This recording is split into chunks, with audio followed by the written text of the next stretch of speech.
할렐루야. 우리 자유에 계신 분을 서로 축복합시다. 하나님이 당신을 사랑하십니다.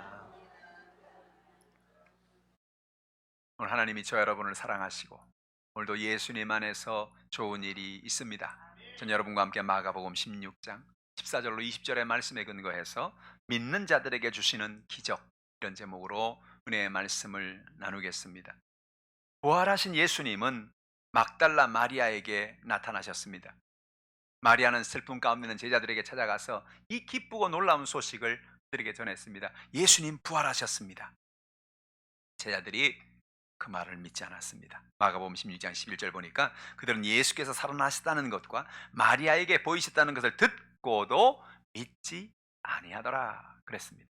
예수님은 엠마오로 내려가는 두 제자에게 나타나셔서 그들에게 예수님이 살아계심과 예수님의 부활을 알려주셨습니다. 그런데 제자들은 그 놀라운 기쁜 소식을 가지고 다른 제자들에게 가서 예수님 살아계셨습니다라고 말했습니다.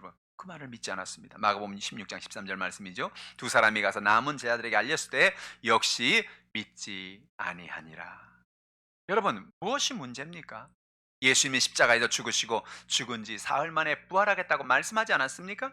예수님은 누차에 걸쳐서 말씀하셨어요. 마가복음 8장 31절에 인자가 많은 고난을 받고 장로들과 대제사장들과 서기관들에게 버림받아요 죽임을 당하고 사흘 만에 살아나야 할 것을 비로소 그들에게 가르쳤다고 말씀하시는 것입니다. 그뿐만이 아닙니다. 마가복음 9장 31절에도 이는 제자들을 가르치되 또 인자가 사람들의 손에 넘겨져 죽임을 당하고 죽은 지 3일 만에 살아나는 것을 말씀하셨다고 성경은 이야기하는 거예요. 예수님이 그러니까 제자들에게 내가 죽을 거야, 제사장과 또한 많은 사람들의 손에 의해서 나는 죽임을 당할 거다, 그러나 내가 사흘 만에 살아날 거다, 그렇게 얘기를 하셨어요. 제자들은 그 말을 할 때 야, 이게 도대체 무슨 소리지? 아니, 사람이 죽으면 끝이지 산다는 게 도대체 무슨 얘기야? 그들은 이해가 되지 않았습니다. 그 말을 믿지 못했습니다. 그런데 예수님께서 십자가에 돌아가시고 사흘이 되었는데 정말로 여인들이 가서 예수님 살아났다는 걸 봤다 그러고 제자들이 살아났다는 걸 봤다 그러고 정말 혼돈이 오는 것입니다. 야, 정말 살아났을까? 야, 과연 이게 과연 가능한 일인가? 그들은 그런 마음 속에 있었습니다. 오늘 본문이 주시는 중요한 진리가 무엇일까요? 예수님께서 부활하셔서 제자들에게 나타나서 마가복음 16장 14절 이후에 이 땅에 계시는 마지막 말씀을 그들에게 한 것입니다. 이 말씀이 우리에게 주는 진리의 말씀이 무엇일까요? 첫 번째로 예수님의 부활을 믿으라는 것입니다. 제자들은 예수님의 부활을 믿지 못했습니다. 왜냐하면 죽은 사람이 산다는 것은 정말로 이건 불가능한 일처럼 그들은 느꼈기 때문에 그렇습니다. 마가복음 16장 14절에 그 후에 11제자가 음식 먹을 때에 예수께서 그들에게 나타나사 그들의 믿음 없는 것과 마음이 완악한 것을 꾸짖으시니 이는 자기가 살아난 것을 본 자들의 말을 믿지 아니함일러라 라고 말씀하는 것입니다. 11제자가 이젠 다 모였어요. 두 제자만이 아닙니다. 많은 사람들이 다 있는 11제자가 다 모이는 그 자리에 주님이 찾아오셨어요. 그리고 그들에게 믿음이 없는 것을 꾸짖었습니다. 너희들이 왜 믿음이 없느냐? 너희들이 어찌하여 이렇게 믿지 못하느냐? 왜요? 주님이 분명히 오셔서 그들의 연약함을 돌보시고 그들의 모든 문제를 해결하겠다고 말씀하시고 나의 십자가에 내가 죽었다가 사흘 만에 다시 부활하겠다고 반드시 말씀하셨습니다. 그런데 그 사실을 믿지 못하는 거예요. 아유, 이건 도저히 있을 수 없는 일이다. 이거는 사람이 죽으면 끝이지 어떻게 살아날 수 있겠는가? 그들의 마음속에 믿음이 없었던 것입니다. 여러분, 오늘 우리는 믿어야 합니다. 믿을 때 기적이 일어나는 것입니다. 성경에 하나님이 오늘 우리를 사랑하신다, 하나님 우리의 아버지가 되신다, 우리의 인도자가 되어주신다, 이 사실을 믿어야 되는 것입니다. 예수님이 죽었다가 사흘 만에 부활하셨다, 이 사실을 믿어야 되는 것입니다. 그것이 왜 중요합니까? 예수님의 모든 약속의 말씀은 아멘이요, 그 약속의 말씀은 이루어지기 때문에 그런 것입니다. 그러므로 예수님은 제자들이 믿음 없는 것을 꾸짖으셨어요. 너희가 믿어야 된다. 믿어야 기적이 일어난다. 믿어야 하늘문이 열린다. 믿어야 역사가 나타난다. 할렐루야. 여러분, 믿음을 갖기를 주님의 이름으로 축복합니다. 부활하신 예수님 제자들의 마음이 완악함을 꾸짖었다는 겁니다. 이 완악함이란 말은 마음이 견고해 있는 것을 말합니다. 고집을 말합니다. 사람은 살아가면서 알게 모르게 많은 고집이 생기지요. 그런데 그 고집은 어떤 경우에 내가 잘못된 신념이나 잘못된 지식에 근거해서 고집이 생기는 경우가 참 많아요. 제자들은 어떤 신념을 가졌냐? 사람은 죽으면 반드시 살아나지 못한다는 그런 신념을 가졌어요. 예수님이 죽었으니 이제는 끝났다. 그런 신념을 가졌어요. 그런 마음을 가졌어요. 그러니까 예수님이 그들의 그 완악한 마음, 굳은 마음을 주님이 깨트려 주길 원한 것입니다. 너희들이 그 마음을 버리고, 너희가 그 부정적인 생각을 버리고 예수님은 오늘도 부활하셨음을 믿어야 한다라고 말씀하시는 것입니다. 신약 성경의 사복음서인 마태, 마가, 누가, 요한복음에 예수님은 죽으시고 부활하실 것을 믿으라고 이야기하신 것입니다. 이 사복음서에 예수님은 수많은 사람에게 병을 고치고 문제를 해결해 주시고 기적을 나타내 주셨습니다. 근데 그 많은 일들의 모든 중심은 뭐냐? 주님이 이 모든 일을 믿음으로 하셨다는 것입니다. 하나님이 내가 하는 기도를 들으시고 기적을 베풀어 주신다. 그런 믿음을 가지고 병자를 고치고 귀신을 쫓아내주고 하늘을 놀라운 권능을 바라본 것입니다. 오늘 여러분에게 이런 은혜가 있기를 주님의 이름으로 축복합니다. 누가복음 17장 6절에 주께서 이르시되 너에게 겨자씨 하늘 만한 믿음이 있었더라면 이 뽕나무더러 뿌리가 뽑혀 바다에 심결하였을 것이요 그것이 너에게 순종하였으리라. 여러분, 겨자씨란 정말로 작은 씨앗입니다. 눈에 거의 보이지 않는 씨앗이에요. 그런데 그 씨앗이 땅바닥에 심겨지면 그것이 큰 나무가 됩니다. 또 그 겨자씨 알만한 믿음만 우리가 있다고 한다면 이 뽕나무더러 뿌리가 뽑혀서 바다에 심겨라 할지라도 뽕나무가 뽑혀서 바다에 심겨지는 놀라운 역사가 나타날 것이라는 것입니다. 그것이 무엇입니까? 겨자씨만한 작은 믿음이지만 아무리 작은 믿음이라도 믿음을 갖기만 하면 그 믿음은 놀라운 기적을 행하게 된다는 것입니다. 오늘 여러분, 우리는 예수 그리스도의 약속의 말씀을 믿어야 하는 것입니다. 나는 죽을 거야. 그리고 사흘 만에 살아날 거다. 그럼 그걸 믿어야지요. 하나님의 약속을 말씀을 믿는 여러분 되기를 주님의 이름으로 축복합니다. 나는 그거 빼고 다 믿겠습니다. 예수님이 하신 모든 산상수훈의 말씀, 다른 성경하신 모든 말씀, 그러나 나는 예수님의 죽음과 부활은 믿지 않겠습니다. 그러면 하나님의 놀라운 역사를 100% 믿는 게 아니죠. 주님이 하신 말씀은 100% 믿어야 되는 것입니다. 그리고 그 100% 믿은 것을 주님은 실제로 그 모든 것을 보여주셨어요. 증거하셨어요. 오늘 여러분, 저 여러분이 이런 믿음을 가지고 살기를 주님의 이름으로 축복합니다. 두 번째로 온 천하에 예수님의 기쁜 소식을 전하며 살라는 것입니다. 마가복음 16장 15절 보세요. 또 이르시되 너희는 온 천하에 다니며 만민에게 복음을 전파하라. 예수님은 제자들에게 믿으라고 말씀하셨습니다. 그리고 믿고 난 다음에 너희가 할 일이 있다. 너희는 온 천하에 다니며 만민에게 복음을 전파하라는 것입니다. 예수님이 이 땅에 오신 가장 중요한 목적은 영혼을 구원하는 것이었습니다.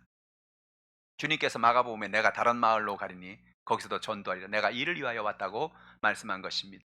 예수님께서 오늘 저 여러분에게 이 놀라운 은혜를 전하기를 원하시는 것입니다. 여러분은 교회에 어떻게 나오게 됐어요? 지금 묻고 있는 겁니다. 여러분 스스로 꿈에 하나님이 나타나서 자, 교회를 나가거라. 그래서 나오셨나요? 거의 그렇지 않을 거예요. 대부분 사람들이 와서, 친구가 와서, 아는 사람이 와서, 동네 사람이 와서 예수 한번 믿어보세요. 예수 믿으니까 참 좋더라고요. 예수 믿으니까 이렇게 하나님이 병을 고쳐주시더라고요. 예수 믿으니까 이렇게 하나님께서 문제를 해결해 주시더라고요. 이렇게 복을 주시더라고요. 그 말을 듣고 그래? 나도 한번 예수를 믿어볼까? 그래서 대부분 예수를 믿으셨죠? 그러신가요? 그걸 우리가 전도라 그러죠. 전도라고 그래요. 오늘 본문에 뭐라 말합니까? 너희는 온 천하에 다니며 만민에게 복음을 전파하라. 이 복음이 무엇입니까? 복음은 바로 유앙겔리온이란 헬라어인데 이 말씀은 기쁜 소식이란 뜻입니다. 너희는 나가서 기쁜 소식을 전해. 뭐가 기쁜 소식일까요? 여러분의 기쁜 소식은 뭐예요?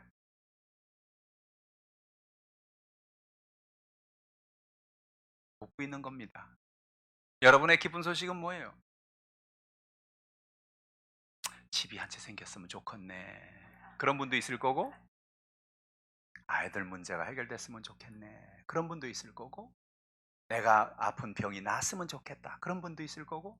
근데 여러분, 기쁜 소식은 무엇입니까? 오늘 우리에게 주님 주신 기쁜 소식은 예수님이 우리의 죄를 대신 짊어지시고 우리를 위해 죽으심으로 우리에게 하나님의 구원을 주셨다는 겁니다. 요한복음 1장 12절에 영접하는 자 곧 그 이름을 믿는 자들에게는 하나님의 자녀가 되는 권세를 주셨다 그랬어요. 저는 예수 믿고 이 말씀을 읽으면서 깜짝 놀랐어요. 제가 옛날에 예수 믿기 전에 타종교를 믿었잖아요. 그런데 그 타종교를 믿는 거기에서는 보통 뭐라 가르치냐면 그 신에게 가서 이렇게 치성을 드리고 이렇게 잘하면 그분이 잘 알아서 이렇게 좀 봐준다는 거예요. 그냥 이렇게 잘 좋게 해준다는 거예요. 근데 거기서 절대로 그 뭐 자녀가 된다든지 뭐 무슨 가족 관계가 된다 그런 얘기는 가르쳐 준 적이 없어요. 제가 깜짝 놀란 건 뭐냐면 하나님을 믿으면 우리가 하나님의 아들, 딸이 된다는 거예요. 신분이 바뀌는 겁니다. 그냥 알아서 그냥 적당히 잘해주겠다 그런 얘기가 아니고 우리가 하나님의 자녀가 되어서 하나님의 자녀된 그 인생을 하나님이 돌봐주시겠다는 거예요. 본질적인 변화를 말하는 것입니다. 여러분, 이것이 기쁜 소식이에요. 하나님이 우리의 인생을 책임져 주시는 것입니다. 구원해 주시는 거예요. 뿐만 아니라 성령을 보내시어 우리에게 권능을 주시는 것입니다. 사도행전 1장 8절에 오직 성령이 너에게 임하시면 너희가 권능을 받고 예루살렘과 온 유대와 사마리아 땅까지 이르러 내 증인이 되리라. 할렐루야. 여러분, 성령이 오늘 우리 가운데 임합니다. 성령의 충만함을 받는 것입니다. 우리가 예수를 믿기 전에는 나도 모르게 주눅 들어 살고 어깨가 축 처져서 살고 힘이 없이 그렇게 인생을 살아가는 것입니다. 근데 예수를 믿으면 뭐가 달라지느냐? 하나님이 나의 아버지가 되신다. 그런 생각을 하고 살면 어깨가 딱 펴지는 겁니다. 할렐루야. 어깨를 한번 펴보시길 바랍니다. 할렐루야. 어깨를 왜 핍니까? 하나님이 나의 아버지이기 때문에 어깨를 펴고 사는 거예요. 하나님이 우리에게 성령의 능력을 주시는 것입니다. 그래서 어떤 때는 우리가 예수의 복음을 전파할 때 내가 복음을 전한다고 사람들이 믿겠나? 구원받겠나? 근데 성령은 뭐라? 걱정하지 마. 네가 하는 게 아니고 내가 하는 거다. 내가 너에게 능력을 주겠다. 담대함을 주겠다. 할렐루야. 직장 생활을 하고 사업을 하고 인생을 살아갈 때도 때로 우리가 쭈삣쭈삣하고 힘이 없을 때가 있어요. 근데 하나님의 성령께서 내가 너와 함께한다. 내가 너와 동행한다. 우리에게 담대함을 주시는 것입니다. 권능을 주시는 것입니다. 여러분, 날마다 이 놀라운 은혜 가운데 살기를 주님의 이름으로 축복합니다. 또한 예수님 우리에게 가난과 저주를 대신 짊어지시고 우리에게 아브라함의 복을 주신 것입니다. 갈라디아 3장 13절은 이렇게 말합니다. 그리스도께서 우리를 위하여 저주를 받은 바 되사 율법의 저주에서 우리를 속량하셨으니 기록된 바 나무에 달린 자마다 저주 아래 있는 자라 하였습니다. 그리스도께서 우리를 위하여 저주를 받았다는 것입니다. 우리는 인생을 살면서 수많은 가난과 저주를 받고 인생을 살아가는 것입니다. 아담과 하와가 타락함으로 온 인류에겐 저주가 다가온 거예요. 그런데 그 모든 저주를 예수님이 십자가에 올라가시면서 우리의 모든 저주를 다 담당했다는 겁니다. 할렐루야. 그러니 여러분, 가난도 저주도 인생의 삶의 모든 연약함도 이제는 여러분 것이 아닙니다. 그 모든 것이 예수님이 붙잡고 계시는 것입니다.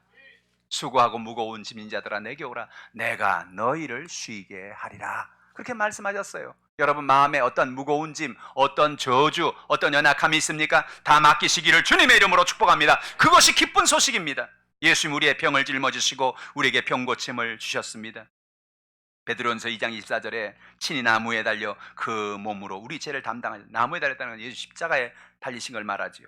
이는 우리로 죄에 대하여 죽고 의에 대하여 살게 하려 하심이라. 그가 채찍에 맞음으로 너희는 나음을 얻었나니. 할렐루야. 여러분, 예수님이 39대 채찍을 왜 맞았습니까? 십자가 지기 전에 39대의 채찍에 맞아 예수님의 온몸은 갈갈이 찢겼습니다. 온몸은 피투성이가 되었습니다. 그런데 예수님이 왜 채찍을 맞았냐? 그가 채찍에 맞음으로 너희를 낫게 하기 위해서 예수님 채찍에 맞았다는 겁니다. 기쁜 소식이 아닐 수가 없어요. 여러분, 그러므로 어떤 질병이 있든지 예수님이 나의 병을 고치신다. 나는 고침을 받았다. 내게는 기적이 일어난다. 늘 이런 소망을 갖고 살기를 주님의 이름으로 축복합니다. 예수님 우리에게 영원한 천국을 예비해 주시고 예수님 다시 오신다는 것입니다. 예수님이 우리가 이 땅을 살다가 이 땅을 떠나고 나면 그 다음엔 영원한 세계가 있다고 말씀하시죠. 요한복음 14장 3절에 가서 너희를 위하여 거처를 예비하면 내가 다시 와서 너희를 내게로 영접하여 나 있는 곳에 너희도 있게 하랴. 나 있는 곳이 어디입니까? 거기가 바로 천국입니다. 여러분, 예수님은 천국을 지금 준비하고 계세요. 근데 왜 아직 안 오시느냐? 아직 공사가 덜 끝났어요. 여러분, 하나님이 오늘 이 땅에 오셔서 우리의 수명이 다 하고 나면 우리를 하늘나라로 데려가시는 것입니다. 그때가 언제냐? 분향이 끝나고 준공이 끝나고 이제 입주할 때가 된 것입니다. 거처가 다 예비된 것이에요. 오늘 여러분, 천국이 우리를 위해 예비되어 있는 것입니다. 그러니 우리는 날마다 사나 죽으나 하나님의 은혜 가운데 사는 것입니다. 살면 주님이 함께 하시고 죽으면 천국이고. 할렐루야. 날마다 그 은혜 속에 살기를 주님의 이름으로 축복합니다. 뿐만 아니라 주님은 우리가 먼저 이 세상을 떠나지 아니하면 그 다음에 영원한 천국을 우리에게 가지고 오시는데, 그것이 데살로니가서 4장 16절에 말합니다. 주께서 호령과 천사장의 소리와 하나님의 나팔 소리로 친히 하늘로부터 강림하시리니 그리스도 안에서 죽은 자들이 먼저 일어나고 그랬습니다. 여러분, 우리는 두 가지의 종말이 있는 걸 알아요. 첫 번째는 개인적인 종말이고, 두 번째는 우주적인 종말입니다. 개인적인 종말이라는 것은 우리가 이 세상을 떠나는 걸 말하는 거고, 그래 천국 가는 걸 말하는 거고, 우주적인 종말이라는 것은 예수님이 이 땅에 오는 마지막 심판의 때를 이야기하는 것입니다. 예수님께서 우리가 개인적인 종말로 천국에 가지 않으면 이 땅에 오신다는 겁니다. 근데 오실 때 어떤 이 역사가 나타나느냐? 천사장의 소리와 하나님의 나팔 소리로 하늘로부터 강림하시는데, 그리스도 안에 죽은 자들이 먼저 일어나서 공중에서 주님을 영접하게 되고, 우리 모두가 다 하늘에서 예수님을 공중에서 영접하게 되는 것입니다. 여러분, 그날은 놀라운 일이 날 겁니다. 갑자기 막 뉴스가 나타납니다. 어느 동네에 사람들이 때로 없어졌다, 뭐 운전하던 버스 기사가 갑자기 사라졌다, 비행기를 몰던 뭐 승무원이 갑자기 없어졌다. 사람들이 와, 온 우주에, 온 지구에 대대적인 대납치 사건이 일어났구나, 그런 뉴스를 듣게 되거든. 그것은 예수님의 강림이 온 것입니다. 예수님이 지상 공중에 오셔서 공중 강림을 하게 되신 거예요. 할렐루야. 그 뉴스를 우리는 들으면 안 됩니다. 할렐루야. 주님의 은혜 가운데 여러분의 삶 속에 우리가 세상을 떠나든지 아니면 주님이 오시든지 이 두 가지의 종말을 우리는 기다리고 있는데, 무엇을 얘기합니까? 영원한 천국이 우리를 위해서 준비되어 있다고 하는 것입니다. 이 기쁜 소식을 전하시기를 주님의 이름으로 축복합니다. 우리 주변에 온 천하에 다니며 복음을 선포하라는 것입니다. 어떤 사람은 온 천하에 복음을 전파하니까 잠깐 기다리고 아프리카 좀 갔다 오겠습니다. 여러분, 온 천하는 여러분의 가정에서부터 출발하는 겁니다. 가족에게 복음을 전하고, 여러분 이웃들에게 복음을 전하고, 할렐루야. 이 하남시가 복음화되기를 주님의 이름으로 축원합니다. 많은 영혼들이 구원받기를 원합니다. 하나님께서 저 여러분에게 원하시는 게 뭐예요? 우리가 바로 이 복음 때문에 교회를 나오게 된 거죠. 누군가가 나에게 이 복음을 전해 주었기 때문에, 바로 온 천하의 만민에게 복음을 전파라는 말씀에 순종해서 누군가가 우리에게 말씀을 전해 주었기 때문에 우리가 예수를 믿게 되었다면, 이 놀라운 기쁜 소식을 우리에 대해서 끊어지게 해서는 안 되는 것입니다. 날마다 예수의 복음을 선포하고 증거하고 살아가는 여러분 되기를 주님의 이름으로 축복합니다. 이것은 권고가 아니고 명령인 것입니다. 온 천하 만민에게 복음을 전파하라 라고 주님이 명령하신 것입니다. 순종은 기적을 가져와요. 신명기 1장 36절에 여호수아와 갈렙이 광야를 끝나고 나서 가나안 땅에 들어갈 수 있었던 이유를 이야기합니다. 오직 여분네 아들 갈렙은 온전히 야훼께 순종하였은즉 그는 그것을 볼 것이요 그가 밟은 땅을 내가 그와 그의 자손에게 주리라고 말씀하신 것입니다. 민수기 13장에 보면 하나님께서 이스라엘 백성들 12지파의 족장들에게 저 가나안 땅을 정탐하고 오라 그랬어요. 그러면서 뭐라 말해요? 내가 너에게 주는 가나안 땅을 정탐하라 그랬습니다. 무슨 땅이요? 하나님이 이스라엘 백성들에게 주는 가나안 땅이라 그랬어요. 그런데 하나님이 주는 가나안 땅이라 그랬음에도 불구하고 그 땅에 가보니까 너무너무 엄청난 겁니다. 여리고 성이 뭐 정말 엄청나게 지어져 있죠. 거기에 아낙 자손이란 거인 족속들이 살고 있죠. 이스라엘 백성들이 자기를 바라보니까 이야, 우리는 가면 보나마나 이건 우린 다 죽었다. 우린 저 사람들이 보면 우린 메뚜기처럼 보인다. 그렇게 고백하고 와서 뭐라 말합니까? 여러분 그 땅은 너무 좋지만 그러나 우린 그 땅에 들어가면 다 죽습니다. 우린 끝났습니다. 10명의 정탐꾼들이 그렇게 고백을 해요. 여호수아와 갈렙은 뭐라 말해요? 아니요, 이 사람들 말이 맞는지 몰라요. 사실이에요. 여리고 성도 있고 아낙 자손도 있고 거인 족속도 있지만은, 그러나 하나님이 우리를 기뻐하시면 하나님이 그 땅을 우리에게 주십니다. 할렐루야. 그래서 하나님의 약속의 말씀을 그대로 순종한 거예요. 하나님 말씀대로 그들이 그 땅에 들어가기로 결단한 것입니다. 여러분, 결국 그의 순종을 통하여 하나님이 그가 밟은 땅을 그와 그 자손에게 선물로 주신 것이죠. 오늘 여러분, 하나님 약속의 말씀을 믿고 믿음으로 순종하는 여러분 되기를 주님의 이름으로 축복합니다. 셋째로, 믿음을 행동으로 옮겨 놓으라는 것입니다. 여러분, 우리가 어떠한 좋은 생각을 가지고 있어도 그 좋은 아이디어, 그 좋은 생각을 가지고 그 생각을 그냥 내가 가지고만 있으면 안 되는 거죠. 그죠? 현지 자매가 저 뒤에 와 있는데 현지 자매가 디자인을 아주 멋있게 하나 했다고 해봅시다. 구두를 아주 멋있게 내가 디자인을 했어요. 야, 요거 내가 제품화하면은 정말로 잘 되겠다. 근데 그 구두를 만든 디자인을 계속 내가 머릿속에만 담고 있어요. 그럼 그 구두를 만들지 않으면 그건 팔리지 않는 거죠. 마치 이와 같이 우리가 인생을 살아가면서 우리의 삶 가운데 아무리 좋은 하나님의 역사도 하나님의 능력도 그걸 생각으로 끝내면 아무런 열매가 맺혀지지 않는다는 것입니다. 오늘 우리가 무엇을 생각하고 무엇을 믿었으면 그것을 믿음을 행동으로 옮겨 놓으시기를 주님의 이름으로 축복합니다. 어떤 사람은 평생 생각만 하고 행동을 하지 않아요. 그래서 그 생각이 아무런 역사를 나타내지 못하는 것입니다. 예수를 믿었는가? 그러면 행동하라는 겁니다. 침례를 받으라는 것입니다. 마가복음 16장 16절 말씀이죠. 같이 읽어봅니다. 믿고 침례를 받는 사람은 구원을 얻을 것이요 믿지 않는 사람은 정죄를 받으리라. 왜 예수님은 믿고 침례를 받으라는 걸 말씀하실까요? 여러분, 믿고 침례를 받는다는 의미는 내가 믿는 것을 믿음을 사람과 하나님과 마귀 앞에 행동으로 보이는 것을 의미하는 것입니다. 저는 우리 순복음 교단에서 침례를 하는 것을 참 좋아해요. 어떤 교단에서 이제 약식으로 세례를 하기도 하는데 저는 물에 잠기다가 나오는 침례를 좋아하는 이유는 그것이 예수님이 그렇게 침례를 받으셨고 그리고 그 침례를 통해서 우리는 분명한 사실을 깨닫기 때문에 그렇습니다. 침례는 뭡니까? 침례는 나의 죽음의 선포의 장소인 것이죠. 물에 잠길 때 침례 물에 잠기잖아요. 물에 잠긴다는 건 뭐냐? 물에 잠겨 내가 죽는 것을 말하는 것입니다. 나의 옛사람이 죽는 겁니다. 그리고 그 물에서 나올 때 나는 예수 그리스도와 이제 연합하여 나는 과거의 사람은 죽고 새로운 사람이 물에 나오는 거예요. 새로운 사람으로 살아가는 것입니다. 그것을 하나님과 사람과 마귀 앞에서 선포하는 것이 바로 침례 예식인 것이죠. 예수님 말씀하신 게 침례를 받으라는 겁니다. 예수를 믿고 행동으로 옮겨 놓으라는 것입니다. 침례를 받아라. 또 믿음으로 기적을 행하고 살라는 것입니다. 마가복음 16장 17절로 18절 말씀입니다. 믿는 자들에게 이런 표적이 따르리니 곧 그들이 내 이름으로 귀신을 쫓아내며 새 방언을 말하며 뱀을 집어올리며 무슨 독을 마실지라도 해를 받지 아니하며 병든 사람에게 손을 얹은즉 나으리라 하시더라. 이 말씀은 정말로 위대한 말씀입니다. 놀라운 말씀입니다. 예수님께서 말씀하신 약속이죠. 믿는 자들에게 이런 표적, 곧 기적이 따른다는 것입니다. 그들이 내 이름으로 귀신을 쫓아낸다는 것입니다. 할렐루야. 우리 눈에는 안 보이지만 여러분, 여러분의 삶에 하루에도 수십 번씩 귀신이 여러분을 찾아옵니다. 입에 칼을 물고 서방님 그러는 귀신은 아니지만 여러분, 여러분의 삶에 찾아 우리 남양특주에 나오는 그런 귀신은 아니지만 여러분의 가정에 와서 여러분의 생활에 와서 남편과 아내 가운데 갈등을 만들어주는 건 별거 아닌데 마음속에 자꾸 마음에 어려움을 줘요. 남편과 아내가 그래서 갈등하게 만드는 것입니다.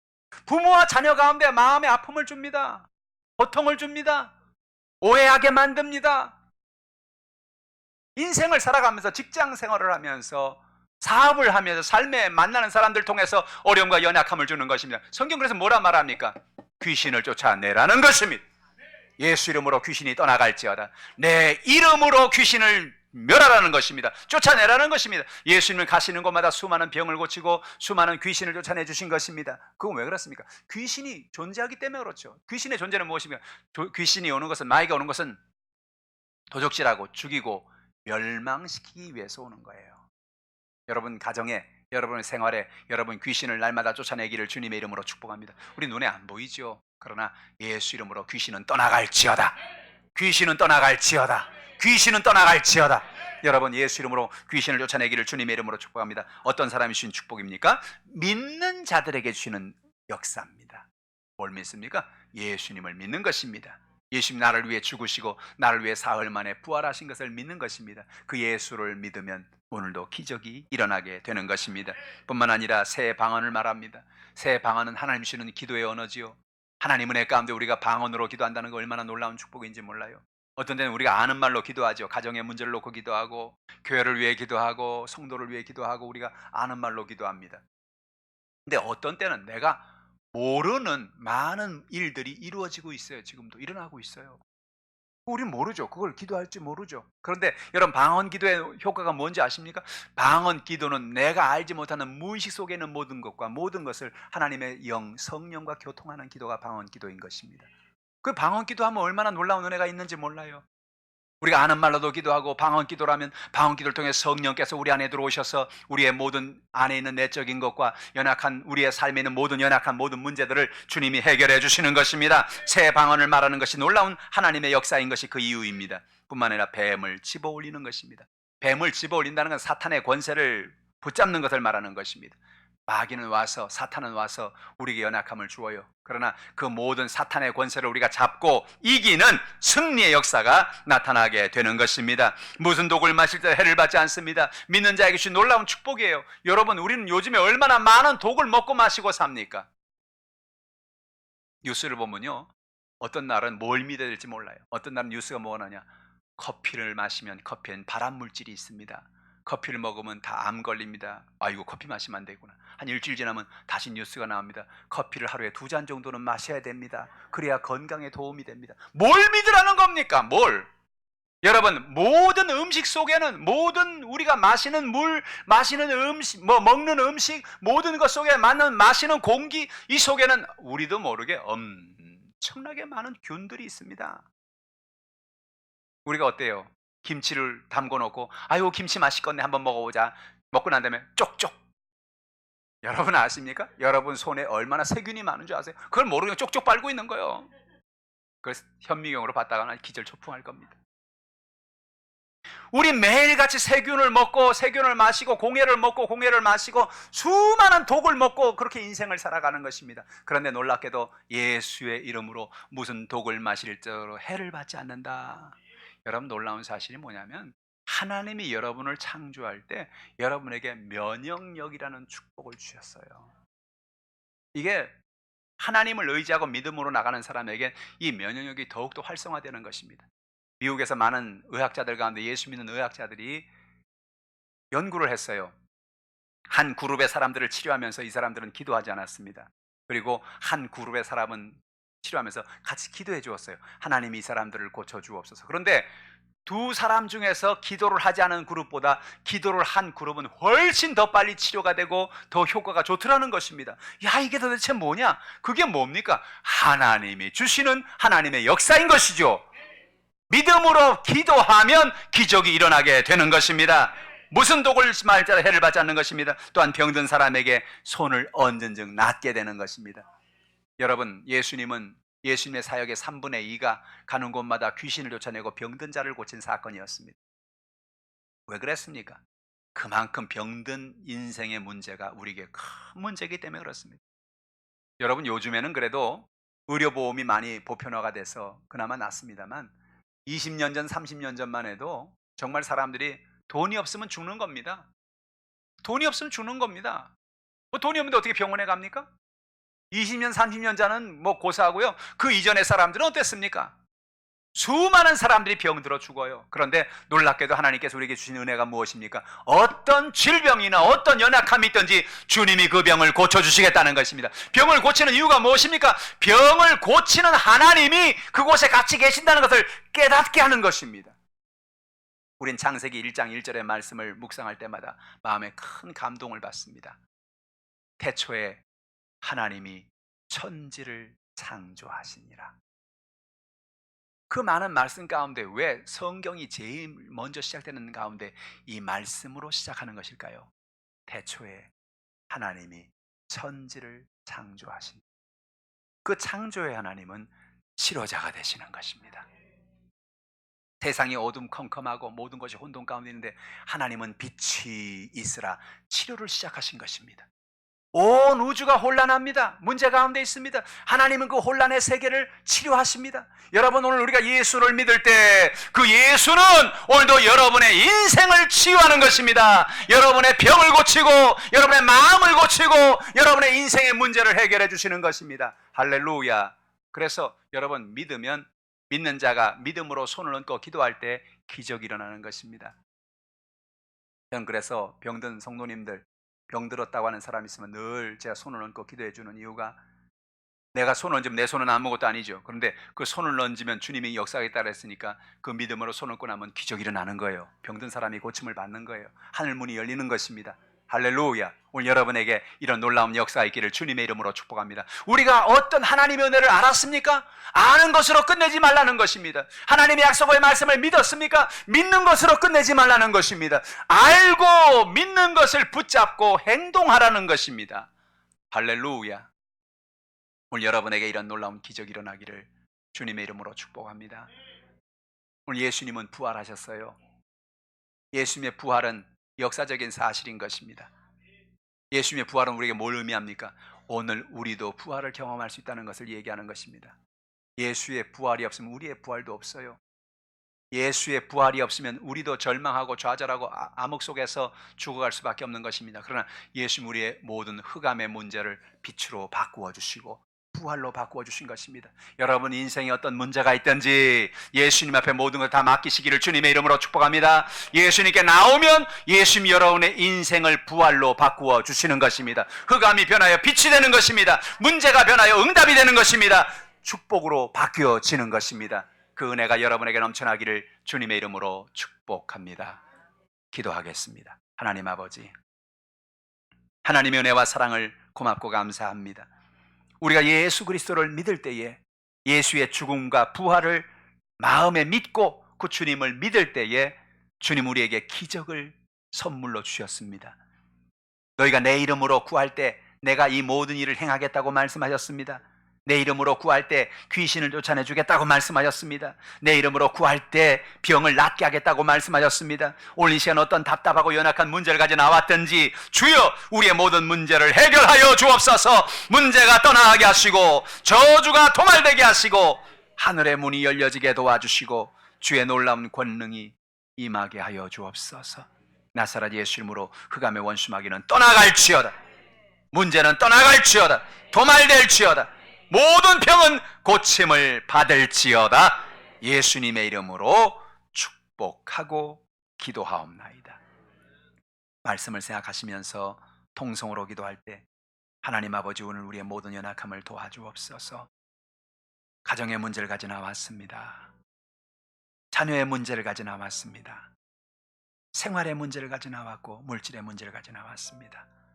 하나님 나를 도와주시옵소서.